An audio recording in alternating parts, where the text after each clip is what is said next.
Bien, vous m'entendez? Oui, semble-t-il. Bonjour, donc mon nom est Jacques Stern, je suis professeur émérite à l'École normale supérieure en informatique et spécialiste de cryptographie. Alors, je suis très heureux d'être ici pour animer cette table ronde. Je veux juste rappeler quelques souvenirs avant de donner la parole aux intervenants. La cryptographie, dans notre communauté scientifique, dans les 50 dernières années, on a apporté pas mal de solutions pour les communications et les transactions, leur sécurité. Et on a aussi eu des interactions parfois surprenantes, mais toujours passionnantes, avec des chercheurs d'autres spécialités. Et donc j'ai 3 dates dont je me souviens particulièrement. En 1984, 2 chercheurs, Charles Bennett et Gilles Brassard, ont mis au point ce qu'on appelle l'échange de clés quantiques. Donc, c'est-à-dire échanger des clés sûres entre 2 machines, ce qu'on faisait, nous, par des voies algorithmiques. Ils l'ont fait en faisant reposer ça sur les lois de la physique. Et évidemment, c'était sur 30 cm. On verra où on en est aujourd'hui. En 1994, j'étais au Bell Labs et j'ai entendu un magnifique exposé de Peter Shor. Et Peter Shor a montré que si on arrivait à construire une machine quantique, ce dont on parle aujourd'hui, eh bien, on allait casser tout ce que nous avions fait en cryptographie avec les publics auparavant et sur lesquels reposent les solutions de sécurité sur l'Internet pour les cartes bancaires, etc. Donc une vraie menace. Et la dernière date que je veux rappeler, c'est en 2008. Ça n'a rien à voir avec le quantique, mais c'est l'avènement du Bitcoin. Juste pour faire de remarques, c'est que le Bitcoin, ça nous a surpris en 2008. Et pourtant, il y a eu un développement industriel très très rapide et beaucoup plus rapide que celui qu'on voit aujourd'hui sur le quantique. Et deuxièmement, pour dire aussi que toutes les crypto-monnaies, essentiellement, sont vulnérables également à la menace quantique. Donc voilà où on en est aujourd'hui. Et dans cette table ronde, on a la chance d'avoir sur le quantique 3 représentants de start-up qui couvrent, je dirais, l'ensemble du domaine de la sécurité quantique, les communications quantiques, la crypto quantique et ce qu'on appelle la crypto post-quantique, qui est en fait la réponse de l'algorithmique traditionnelle des informaticiens, des mathématiciens, à la menace quantique. Et nous avons un grand opérateur qui s'attache non seulement au déploiement de la fibre dans tout ce pays, mais aussi à faire passer des données quantiques sur cette fibre. Donc je vais leur donner la parole aux uns et aux autres, en commençant par Tom. Donc Tom, qui est assis à côté de moi, donc de la société WeLink. Cette société a mis au point un lien quantique. Alors j'aimerais bien que vous nous expliquiez ce que votre société va développer, quelles sont les applications, et notamment, je crois que ce n'est pas seulement des applications sur la crypto, sur la sécurité, c'est toute une gamme d'applications que vous pourriez évoquer. Merci beaucoup. Bonjour à tous. Tout d'abord pour rappeler qui est WeLink et ce qu'on fait. Donc WeLink, c'est une jeune start-up française basée à Paris. C'est une spin-off de Sorbonne Université, du CNRS et de l'Université Paris Sciences et Lettres, créée en janvier 2022. Chez WeLink, ce qu'on fait, c'est qu'on développe une solution qui permet de brancher entre eux des dispositifs, soit à courte distance, soit à longue distance. C'est une solution qui est dite full stack, c'est-à-dire qu'on vient implémenter à la fois un lien physique entre différents dispositifs qui peuvent être des ordinateurs quantiques, mais également des dispositifs permettant de réaliser des communications quantiques. Et puis on développe également tous les outils software et algorithmiques pour faire en sorte qu'une fois qu'on a branché ces machines quantiques entre elles, on peut alors démontrer des avantages quantiques dans le domaine du calcul ou des communications quantiques. Sur le plan hardware, cette solution de lien quantique, elle repose sur l'utilisation d'un dispositif très particulier qui s'appelle une mémoire quantique. Cette mémoire quantique, ce qu'elle permet de faire, c'est de synchroniser l'ensemble des opérations de communication et de calcul dans ces architectures, ces réseaux dans lesquels on vient brancher les machines. Nous avons démontré au laboratoire, à Paris, ici, pas très loin, à Sorbonne Université, le record du monde des performances des mémoires quantiques.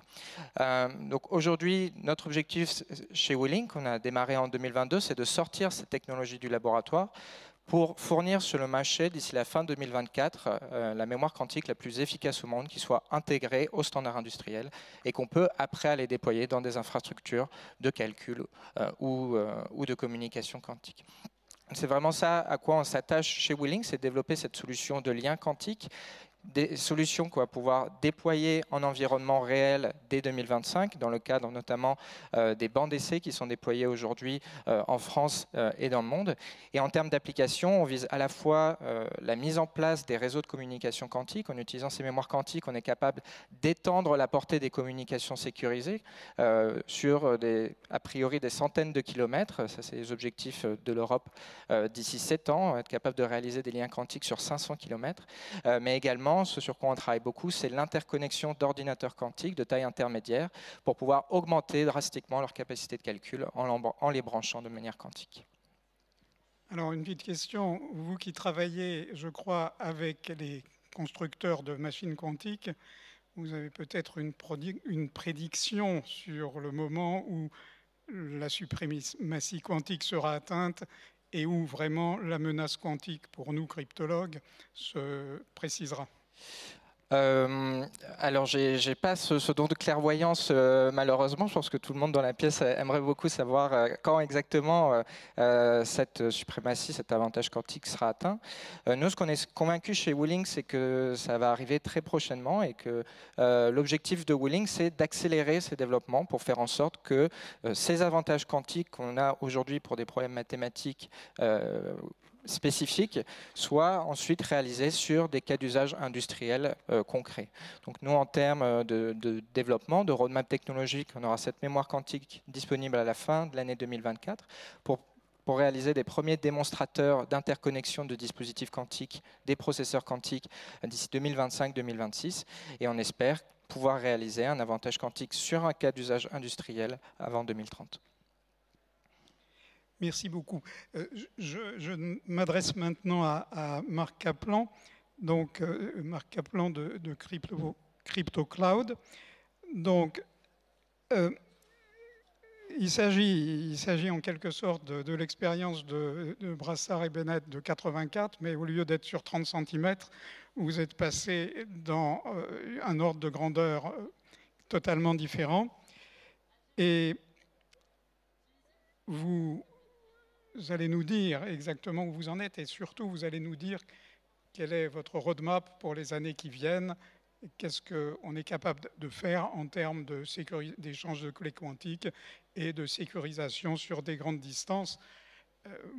Quand le quantique est apparu, on nous a signalé dans les discussions que j'ai eues avec Gilles Brassard, avec Serge Haroche, toutes les difficultés, la décohérence quantique, la difficulté de réplication, la difficulté de transporter de l'information quantique sur de longues distances. Donc vous avez des solutions. Merci pour l'introduction. Effectivement, donc je suis venu ici pour parler ce matin un petit peu des applications à long terme, et cet après-midi, je vais pouvoir partager un petit peu encore notre vision. J'ai la chance de le faire en français. Donc, nous sommes une entreprise VeriCloud de communication quantique, dont en particulier la première application est la cryptographie quantique. Donc, ce qui était très intéressant, je ne sais pas si tout le monde a bien compris dans les souvenirs de Jacques Stern, c'est que cette solution de cryptographie quantique date de 1984, alors que les attaques de Peter Shor, à peu près 10 ans plus tard. Donc, c'est-à-dire qu'on avait déjà la solution de comment restaurer la sécurité avant de connaître les attaques par ordinateur quantique. C'est la première remarque que je voulais faire. Donc, le quantique, c'est à la fois la menace. Tous les gens qui viennent aujourd'hui parler de construction d'ordinateurs quantiques, effectivement, il faut garder ça en tête. C'est aussi une menace pour la sécurité des communications. Je vais laisser Florent en parler beaucoup mieux que moi. Moi, ce dont je parle, je suis là pour représenter l'une des solutions qui vient contrecarrer cette menace, à savoir la cryptographie quantique, c'est donc une façon de répondre à la menace de l'ordinateur quantique. Effectivement, les communications aujourd'hui en cryptographie quantique se font plus sur 30 cm. Là, peut-être je laisserai plutôt Thomas, qui est responsable d'une infrastructure à l'échelle de la région, discuter des échelles. Mais pour donner une idée un petit peu de où on en est de façon industrielle, enfin de point de vue industriel, c'est que c'est des technologies qui sont relativement matures. Relativement mature, ce que je veux dire, c'est qu'on a des sociétés, nous en particulier, mais pas que nous, qui fournissent du matériel qui permettent, en utilisant les fibres existantes, merci Thomas, de déployer des solutions de communication quantique qui vont donc répondre à la menace par ordinateur quantique. On a des solutions qui permettent d'étendre ça sur de longues distances. Elles ne sont pas très satisfaisantes, je ne vais pas rentrer dans les détails techniques. Le pas technologique qui nous manque, si on voulait pouvoir faire de l'échange de clés quantiques entre n'importe quel point sur Terre, et bien, en particulier, WeLink a la solution. Transporter un état quantique, en fait, quel que soit ce qu'on transporte dans la fibre, on en perd la moitié tous les... combien de kilomètres, Thomas? La moitié, de toute façon, c'est quadratique. Voilà, bon, on en perd la moitié tous les quelques kilomètres, donc on ne peut pas transporter l'information quantique très très loin. C'est quadratique. Et c'est exponentiel dans une fibre. Voilà. Du type Alors donc il faut la répéter. Donc il faut la répéter, et c'est ce que fait WeLink. Donc le gros de l'effort aujourd'hui, c'est de développer des solutions qui sont peut-être pas complètement satisfaisantes d'un point de vue sécurité, parce qu'on manque de répéteurs, parce qu'on ne peut pas atteindre des grandes distances, parce que le matériel n'est pas encore complètement certifié, etc., etc. Mais on sait que ça reste quand même la première étape. Et pour ceux qui étaient là ce matin, ce que j'ai essayé de montrer, c'est que derrière ça, il y a toute une chaîne d'applications qu'on va être capable de lancer une fois que ces réseaux existeront, qui vont de la sécurité du cloud classique à la sécurité du cloud quantique. Et nous, chez VeriCloud, c'est vraiment sur toutes ces applications-là, pas seulement sur le hardware, mais toutes ces applications-là, on essaie d'avoir un hardware qui prépare à l'avènement de ces applications-là. Voilà. Merci beaucoup. Donc maintenant, je vais donner la parole à Florent Grosmaître, donc de CryptoNext.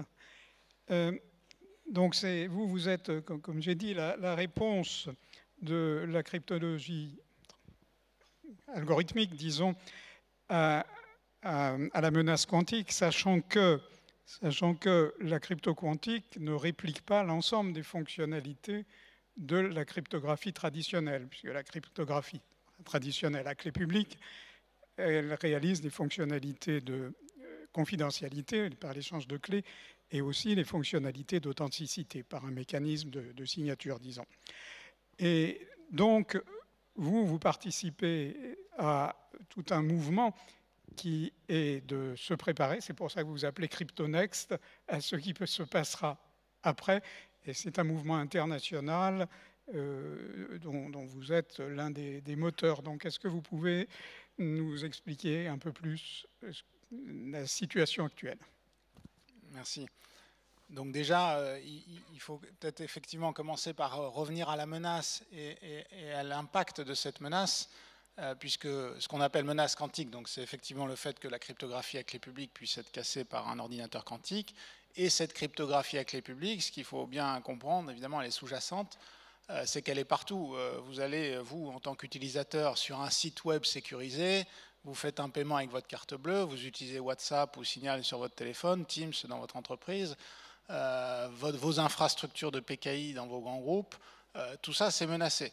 Donc c'est très important de comprendre que cette menace, elle est systémique et que donc, finalement, toutes les organisations vont avoir à migrer leurs infrastructures vers des solutions dites résistantes au quantique dans les prochaines années. Et ensuite, la solution face à cette menace, il y en a effectivement plusieurs. Une qui vient d'être exposée, qui porte sur l'échange de clés quantique, et puis une autre famille de solutions que vous avez exposées, donc qui est la cryptographie post-quantique, et qui consiste finalement, donc derrière la cryptographie, on a des problèmes mathématiques difficiles à résoudre théoriquement pour un ordinateur classique, et il se trouve que quand on prend les algorithmes menacés, eh bien, elle est facile à résoudre pour un ordinateur quantique. Et donc la cryptographie post-quantique consiste à trouver de nouveaux problèmes mathématiques qui cette fois-ci seront aussi difficiles à résoudre pour un ordinateur quantique, à trouver ces problèmes, à les implémenter et à les déployer dans la vraie vie. Et notamment une complémentarité qui est apportée par rapport à la cryptographie quantique, c'est ce que vous avez dit, c'est sur la partie authentification. Donc tout simplement, vous faites un échange de données, un échange de clés entre un point A et un point B, se pose la question de savoir est-ce que vous êtes bien sûr que vous parlez à A ou que vous parlez à B. Voilà. Donc ça c'est le contexte, c'est une menace systémique et je voudrais revenir sur les enjeux de temporalité. Parce que tout à l'heure, vous avez posé la question de, OK, bon, quand est-ce qu'on aura un ordinateur quantique suffisamment puissant On n'est pas pressés, nous. On n'est pas pressés. Cela étant dit, au-delà des experts et de leur capacité à prévoir ce futur, nous, ce qui nous intéresse dans un contexte de sécurité, c'est le message des agences de sécurité. Et qui disent d'abord, le risque, et on vient de le démontrer, est suffisamment important et donc il faut s'en préoccuper. Et puis ensuite, il y a des éléments factuels sur la temporalité. Le premier, c'est ce qu'on appelle le Harvest Now, Decrypt Later, donc la capacité de certaines organisations à collecter toutes nos communications aujourd'hui pour les stocker en vue de les décrypter quand un ordinateur quantique suffisamment puissant sera disponible. Et donc ça, typiquement, une agence comme l'ANSI dit, si vous manipulez des données secrètes qui auront encore une valeur en 2030, vous devez initier la transition dès que possible. Les Américains accélèrent très fortement sous la perception notamment d'une menace d'un harvesting chinois. Donc on voit, et concrètement, peu d'organisations ne manipulent pas des données secrètes qui auront encore une valeur en 2030. Des données de R&D, des données de santé, des données financières, etc. etc. Donc ça, c'est un premier angle de vue sur la temporalité. Un deuxième angle de vue très important, c'est le temps de migration. Demain, vous vous dites, bon, allez, moi je dirige une organisation, un grand groupe de Orange, je ne sais pas, 200 000 personnes. Enfin, et puis Orange, c'est compliqué parce qu'il y a des infrastructures, mais disons une organisation, même LVMH, enfin qu'importe d'ailleurs. Le temps de migration, ou une banque, prenons une banque, les banques les plus avancées américaines ont déjà réfléchi à des plans de transition qui vont s'étaler sur 5 à 10 ans. C'est ça dont on parle à l'échelle d'une entreprise, à l'échelle d'une infrastructure, c'est encore beaucoup plus. Donc les temps de transition doivent être anticipés. Et puis enfin, un dernier angle de vue sur la temporalité, pardon si je dure un petit peu, c'est la notion de cycle de vie produit. Si vous êtes dans une organisation, par exemple, industrielle, vous manipulez des objets connectés, de l'IoT industriel, eh ben, ça peut être projeté pour 20 à 30 ans dans la nature. Donc si vous n'avez pas la capacité à mettre à jour la cryptographie sous-jacente qui est déjà déployée, eh bien c'est trop tard. Nous, on discute concrètement avec des acteurs, par exemple, dans l'énergie aux États-Unis, qui ont des objets connectés autour de pipelines, de choses comme ça. Voilà, c'est les questions qui se posent dès aujourd'hui. Donc la temporalité, elle doit être anticipée. C'est ça la conclusion. Oui, merci. Alors j'ai envie rapidement, avant de donner la parole à Thomas, de vous poser à tous les deux, Marc et Florent, la question vis-à-vis de cette menace quantique. Vous êtes en compétition pour une autre solution, l'échange de clés quantiques, ou bien la cryptographie post-quantique, ou bien est-ce que vous êtes en coopération ? C'est le dilemme du prisonnier, là. C'est le premier qui répond a perdu. Non, je pense qu'il n'y a pas vraiment de débat. C'est une collaboration à plusieurs niveaux. D'abord, la première chose, c'est toutes les personnes qui sont sérieuses sur le déploiement de la cryptographie quantique disent on le fait, mais on combine avec de la cryptographie post-quantique. Je vais te laisser décrire comment se fait ces combinaisons-là, mais la cryptographie quantique ne va pas sans la cryptographie post-quantique. Donc ça, c'est la première complémentarité. La deuxième, alors que l'inverse, ça peut fonctionner. La deuxième, c'est qu'il y a une complémentarité au niveau des cas d'usage. Les exemples que tu as dit tout à l'heure, 2030, je suis d'accord. Des données qui ont de la valeur pour, disons, 5, 10, peut-être 15, 20 ans, la cryptographie post-quantique est tout à fait suffisante. Nous, voilà, quand bien même les méthodes étaient parfaites, ce qui reste encore à prouver, mais enfin, c'est pas moins bien que ce qui se fait aujourd'hui, donc c'est vraiment à l'état de l'art. Nous, on va beaucoup plus loin en termes de sécurité. On va être capable de garantir la sécurité pendant des durées, alors j'aime pas trop dire éternelles, mais enfin disons, si vous êtes du côté utilisateur, vous, ce que vous allez chercher, c'est de la sécurité, par exemple, pour 40-50 ans, les données de santé, les données énergétiques, des choses comme ça. Si on veut taper dans le temps long, c'est plutôt nous. Donc on va plutôt être complémentaires sur ces deux aspects. Le premier aspect, c'est mélanger les deux types de cryptographie, et le deuxième, c'est sur les cas d'usage. Alors, rapidement, pour qu'on laisse la parole à Thomas, d'accord avec ça? Oui, ça paraît très, très bien défini. L'enjeu, c'est la complémentarité, c'est des technologies différentes, et il suffit de s'appuyer sur les messages des agences de sécurité. Voilà, elles disent ce que tu viens de dire, c'est-à-dire que la cryptographie quantique doit être hybridée avec de la cryptographie post-quantique, et de toute façon, ce qui a été dit aussi au départ, et puis peut-être ce que tu vas expliquer dans le cadre de Paris Région QCI, ce qui est apporté notamment dans le cadre de ce projet que tu vas évoquer, c'est que nous, on apporte cette brique d'authentification au-delà de l'échange de clés quantiques. Voilà. Alors justement, Orange représenté ici par Thomas Ribiera. Dites-nous, vous avez sûrement aussi votre avis sur comment ça va se partager entre la crypto quantique et la crypto algorithmique. Mais d'abord, précisez-nous un petit peu l'implication d'Orange et aussi les forces que Orange est capable de déployer maintenant qu'on est presque au bout du déploiement de la fibre. Orange est impliqué sur les communications quantiques depuis le lancement du flagship européen Quantum. À travers, on a été contributeur sur les projets Civic et OpenQKD, donc dans des projets européens, mais aussi en région Île-de-France, à travers le projet Paris Région QCI, qui signifie Quantum Communication Infrastructure, et qui est cofinancé par la région Île-de-France.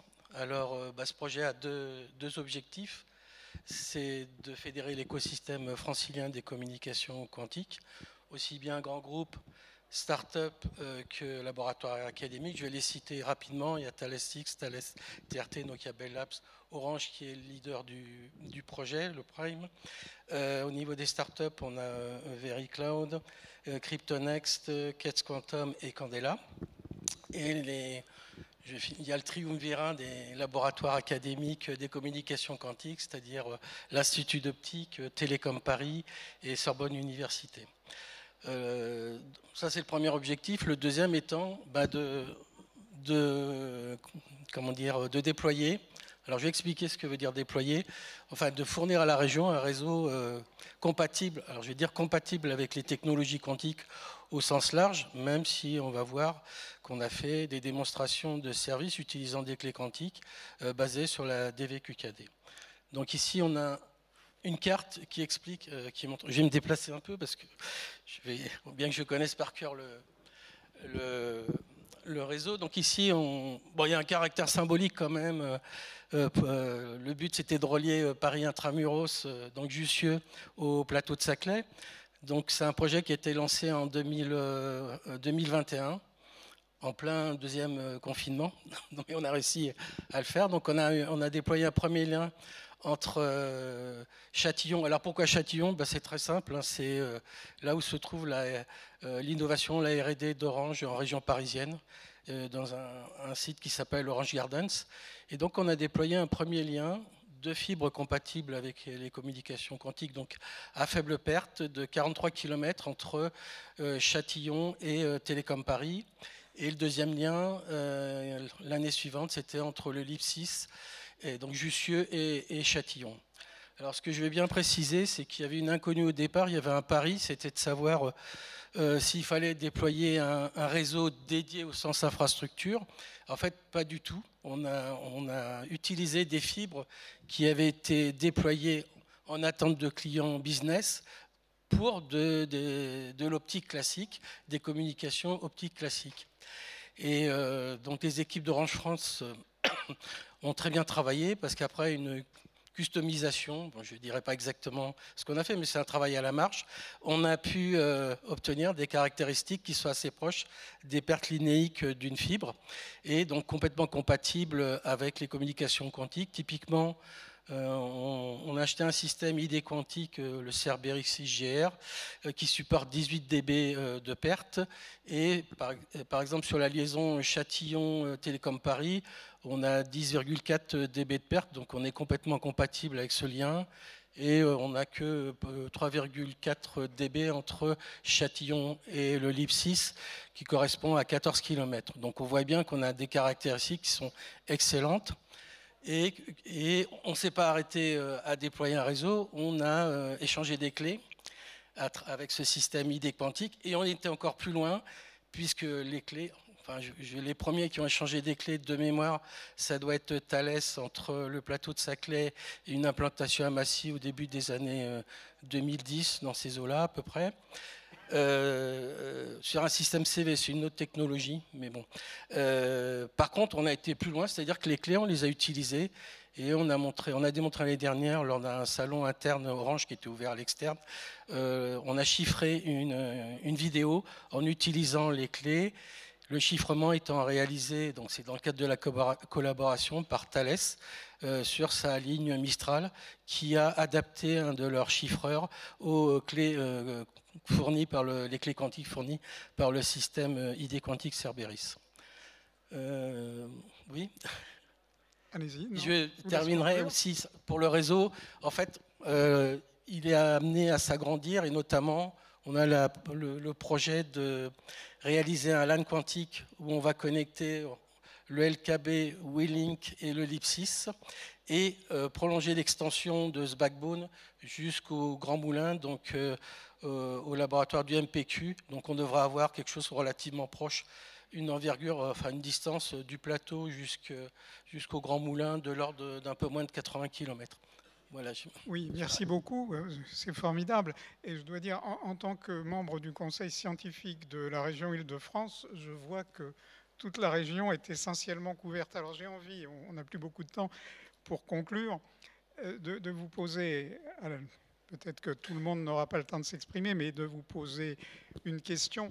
J'ai entendu le mot Internet quantique. Alors, Internet quantique, pour vous, qu'est-ce que ça veut dire et c'est pour quand ? Est-ce que c'est une préfiguration de l'Internet quantique que vous avez construit ? Internet quantique sécurisé, naturellement. Qui répond ?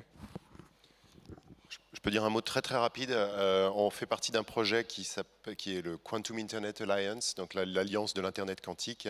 Tout ce qui est fait là peut être considéré comme brique de base de ce qu'on voit comme étant l'Internet quantique pour plus tard, très clairement. Quelqu'un veut ajouter un petit mot là-dessus ? Je dirais que ça sera basé, l'Internet quantique sera forcément basé sur la QKD par intrication et qui mettra en œuvre les mémoires de WeLink. Voilà, donc là je passe la parole. Oui, c'est exactement ce que je voulais dire. Pour nous, la définition d'un Internet quantique, c'est un réseau dans lequel on est capable de propager des états intriqués à n'importe quelle distance. Là, on peut voir dans ces réseaux la propagation directe, c'est typiquement 25 km de distance. Ce qu'on voudrait être capable, c'est de dépasser cette limite physique, réaliser des liens de 50 km et puis on espère à l'avenir 500 km. Donc pour nous, vraiment, le Graal de l'Internet quantique, c'est d'avoir un Internet qui s'étendra à partir de cette région Île-de-France, dont on espère toute l'Europe. C'est dans le cadre de ces projets qu'on travaille. Et puis qui permettra des applications en termes de communication, cryptographie quantique, calcul quantique. C'est ça notre vision de l'Internet quantique. Bon, je crois que c'est une très belle conclusion. Et comme on n'a plus de temps, c'est la conclusion de cette table ronde. Merci beaucoup. Merci.